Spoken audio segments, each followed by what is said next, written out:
Welcome back to Legacy of the Void. In the previous episode, we began the reclamation of Aiur, the Protoss homeworld. Now, we assumed with the Queen of Blades preoccupied on other planets and obviously the Overmind dead, that the Zerg left over on Aiur would all be feral. But it turns out that the Zerg on Aiur are actually commanded by the hybrid. The Aiur battlefield at sunset. I love the amount of cutscenes, it's so good. I got myself some tea, looking forward to the next mission. Is that a carrier? I think it is. And of course Zeratul and Artanis. I think that's Artanis, yeah. It seems the end war you warned of has begun. Tell me, old friend, what is it you have learned? I have witnessed the end of all things. Horrific legions of hybrid, raising world upon world. In the darkness, lording over them, a shadowy form. Amon. Yet, you spoke of a way to stand against him. This vision was a benevolent one, as if an ancient voice called out from beyond. The keystone shall usher you unto hope. Keystone? I saw a burst of light revealing the Xel'Naga artifact on the Terran world of Korhal. It is the keystone of this vision. The prophecies speak of Xel'Naga standing against Amon in the end times. I believe this keystone will guide us to them.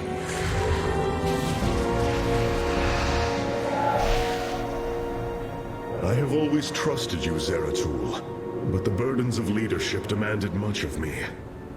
There are times I am uncertain whether I was truly ready for such weight. Your doubt is unfounded, young Artanis. You must embrace what you have become if you are to be the leader we now need.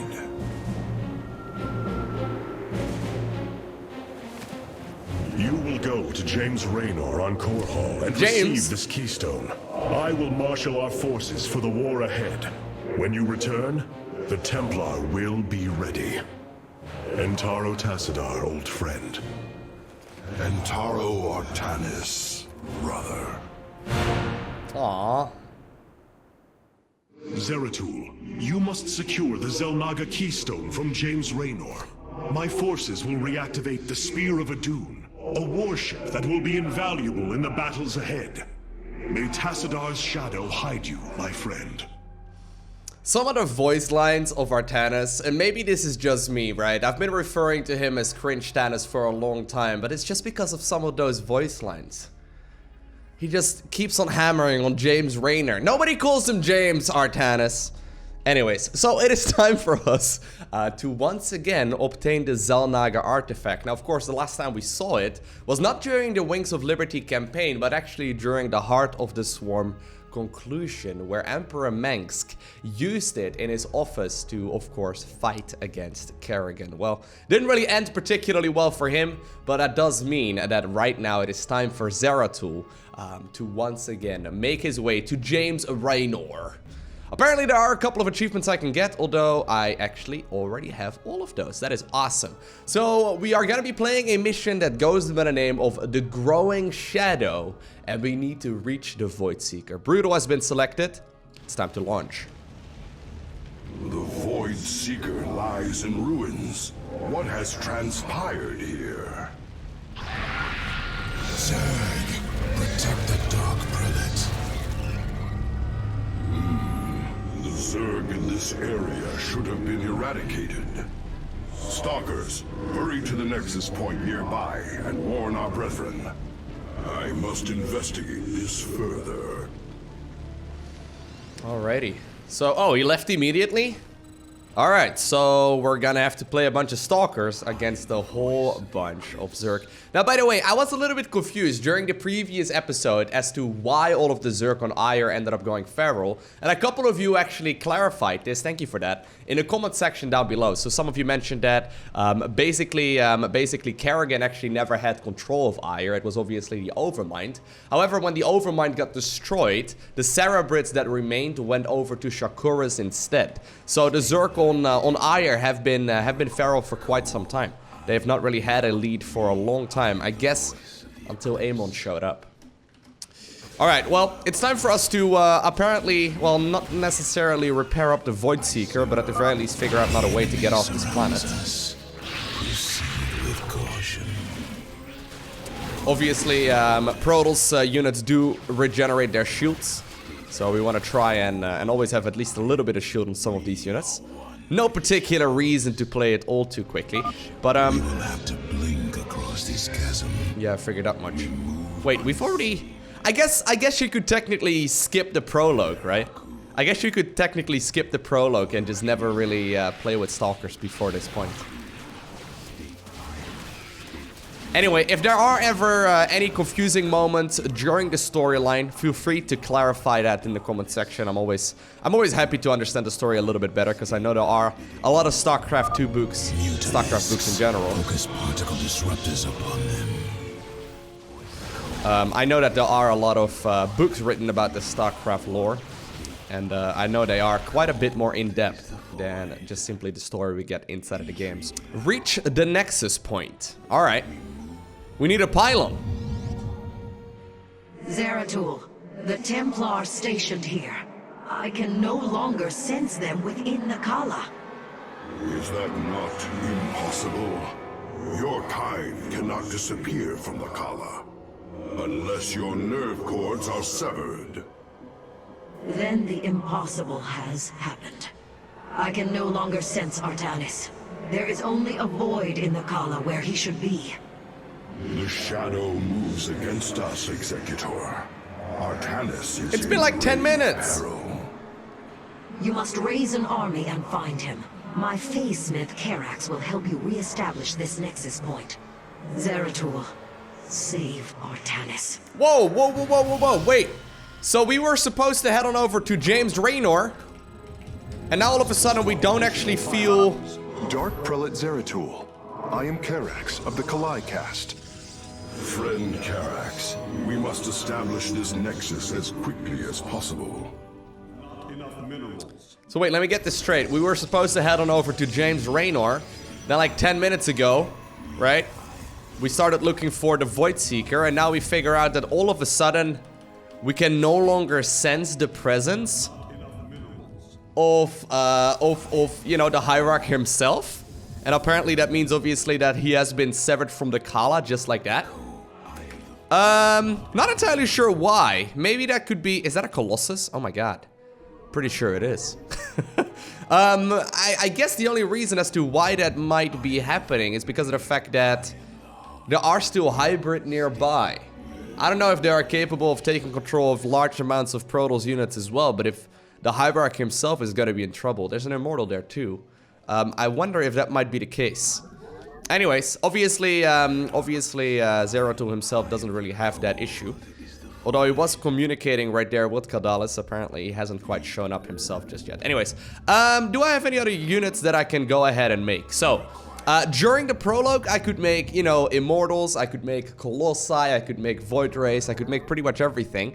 Apparently right now I'm mostly limited to just Stalkers and Zealots. So basically what I anticipated would be happening as well. We need to go ahead and reach the Templar base, which is going to be all the way in the top left-hand corner. Let's go ahead and grab ourselves a gas and also another supply pylon right over here right now. There we go. Made a few Zealots too. I don't know if they have charge. Considering I do have Blink, I'm assuming we will probably have a bunch of the Twilight Council upgrades here already, which would be nice. Usually off of one base you can support up to about 5 gateways or so. Now obviously these are not going to be warp gates, but just regular gateways that produce just a little bit slower. Let's make one more pylon. I could probably, once I get my my base saturated here, I'm just gonna go ahead and build up to like 21 or so. But once I get the base saturated, I can probably afford to produce out of about 3 to 5 gateways or so at a time. So I think I'll probably just make 5 just because it's not that big of a deal. Let's go ahead and add another one right now. And I guess we can do a little bit of scouting as well with the units that we do have. This is gonna feel a lot more like, oh hey. It should be able to summon my Nerazine brothers. Ooh. Dark Prelate, we answer your call. Alright, some resources just out on the map. Obviously, that's gonna make things a lot easier. Zeratul, the Zerg are moving to attack. Rally your defenses. Voice. State the So good to see Carrix again. Good old Carrix.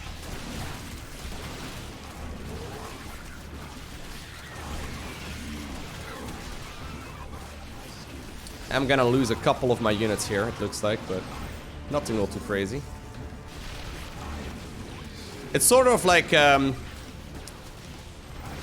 producing with Terran right now, right? If I'm not having warp gates, it doesn't really even feel that much like Protoss right now, right? It's almost like we're playing just StarCraft 1, I suppose. Anyway, there is that one pylon over here.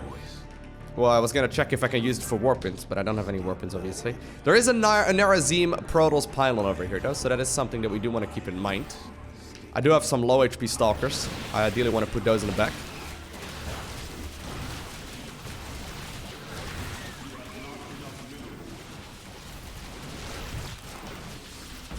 There we go. Got most of those taken care of. We'll just continue producing out of the gateways that we have until we got a pretty sizable force. There's 3 void pylons that we can find. Oh, okay, so that's how it works. So basically, that's a bonus objective right here for us to get more and more things. Now, by the way, Artanis mentioned that he's gonna be trying to power up the Spear of Adun. Now, as some of you may recall, the size of the Leviathan, you know, was pretty noticeable. Compared to the Battlecruiser, it was absolutely massive. However, the Leviathan compared to the Spear of Adun is once again absolutely tiny because the spear is massive. Alright, well, I got a lot of units coming up right now. Got a little bit too much gas. I guess I can mostly produce Stalkers and be fine about it. Couple of Zealots, though, to tank some of the damage. Never a bad idea. But I guess they are always going to be secondary because they'll likely just be charging forward. A lot of Zerglings, though. Gotta practice my my micro. Oh, no way. That one just barely had blink on cooldown. Okay, looks like there's a base in the way here. There are some things we can destroy over here from the Veral Zerg as well, but let me just grab a bit of a larger force. I think I want to have at least like 100 supply or so worth of army here. All right, so we're a couple of minutes later, and I've just simply been macroing up a bigger force. I've been trying to get a lot of units out. Now, I noticed in the comment section of the previous video that there was a bit of a discussion as to what the best cinematic from Blizzard has ever been, because obviously we did get to once again watch the Legacy of the Void trailer. I'm not gonna lie, easily one of my personal favorites. It is so very badass. But I saw a lot of people discuss what the best cinematic is. Let me know down below which one your personal favorite is, because I think for me, it's not gonna be StarCraft. I'm sorry, I love the StarCraft cinematics. I think they are incredible. But ever since I first saw the Wrath of the Lich King trailer, as soon as that lady starts singing in the background, it is just...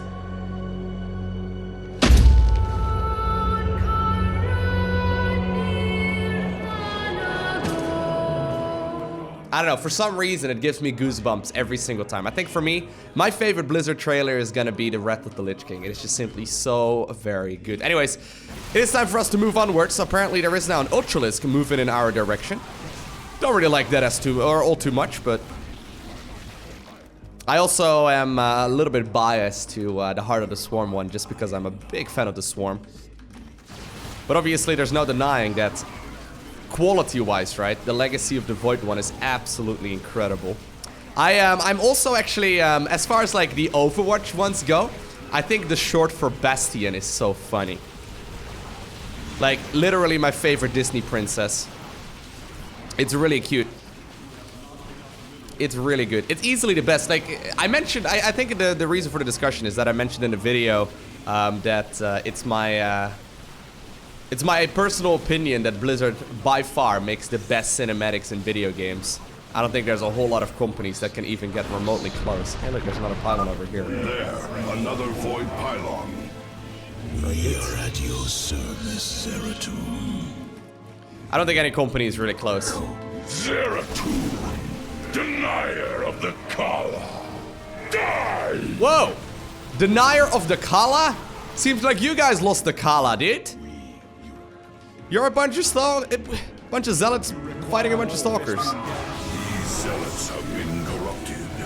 The hybrid must be behind this. Let us move with purpose. Don't you dare hurt our Kala.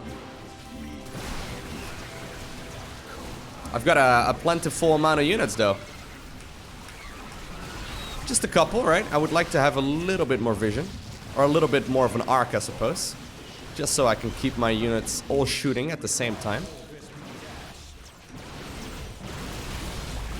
Did end up losing a few units there, but nothing will too crazy. This Hey, look at appears that. to be the last void pylon in the area. From the shadows we come. The classic voice line. Cold is the void. If the void is so cold, why don't you just make a, you know, like why don't you just knit a sweater? You think stalkers can knit? Asking the important questions. I've got a feeling they probably aren't that great at it. Alright, well, so far with just a bunch of stalkers and a bunch of zealots, we seem to be making our way through this mission with relative ease. There we go. State code you require. Executor Celendus, I have encountered your missing Templar, but they have been corrupted, as if possessed. Celendus. Celendus too? Oh, no way! So wait, every one of the Protoss here on Aiur is... Zeratul, I can sense your presence. The Kala is filled with rage. My mind is being consumed. Artanis, you must hold on. We are coming for you. Your lives are meaningless, purposeless. I grant you salvation.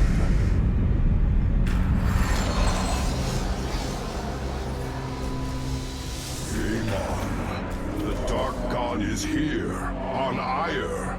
He has wrested control of the Kala. The Templar have fallen. With our nerve cords severed, only we Nerazine remain unaffected. It falls to us to halt this madness, brothers. I thought for a second the mission was already done. That's good. Once again, I've got the Shadow Blade and all these abilities. We must reach young Artanis. I only pray that we are not too late. The voices whisper of oblivion, of salvation. My burden. Amon has arrived. I guess then the only way that we can... That's a Dragoon, by the way. Subtle.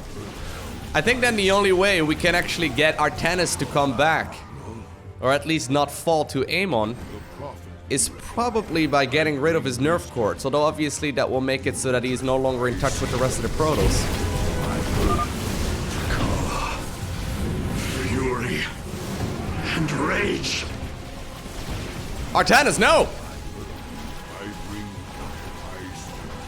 I bring wisdom in time. We are the blades of The one Zealot right over there still tanking. I was gonna say, what are these units hitting at? I seek the path of salvation. Artanis! His rank is Hierarch. Shozak Maknul.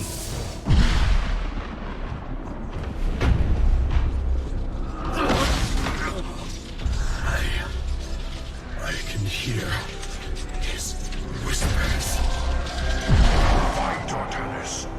Do not let Amon consume you. Unending hatred. He has corrupted the Kala. Your nerve cords chain you to his will. They must be removed.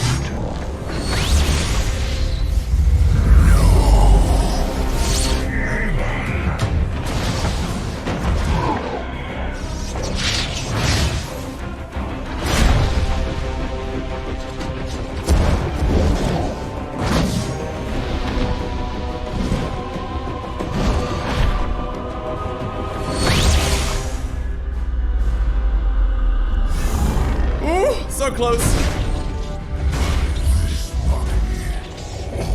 Protoss are mine.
guide you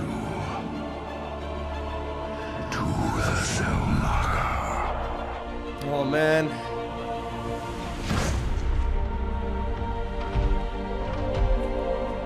Story-wise, this is so sick. The constant cutscenes for everything that happens.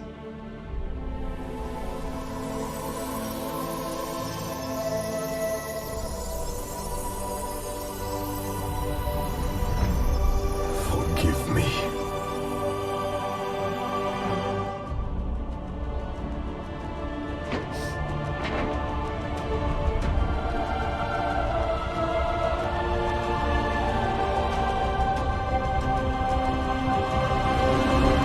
And with that, arguably the greatest hero of the Protoss, known as Zeratul, ends up dying.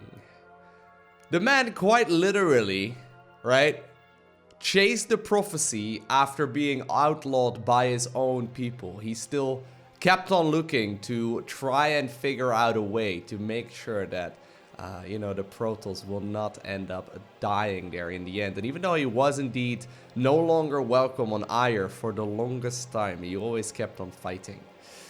Him together with Tessadar, probably the greatest Protoss heroes ever. And I guess the sad part is that indeed Amon, or I guess Artanis himself, is actually the one that ended up killing Zeratul. And I never quite understood as to why. So the reason for that is that Amon himself decided to go to Aiur, where the Zerg were already taken under his command because of the hybrid that were there. And instead of actually, it's a smart way of doing it, right? Instead of like individually trying to corrupt each and every one of the Templar, he decided to just simply corrupt the Khala instead. Now that Artanis, though, has his nerve cords severed, that means that it's time for us to really start the story of Legacy of the Void, because it means that we really have to once again, right, unite all of the Protoss. Well, with that, I think it is time to end this episode. I hope you enjoyed watching it. If you did, make sure you hit that like button down below, and if you want to see more, I mean, there are gonna be some epic missions still coming. Make sure you hit that subscribe button, and also make sure you hit that little bell icon so you get a notification as soon as future videos go live. Other than that, I want to thank you for watching. Have an amazing day. Do not forget to smile, alright? A special shout out to the Patreon supporters. Thank you so much for your generosity, but I'll see you in the next one.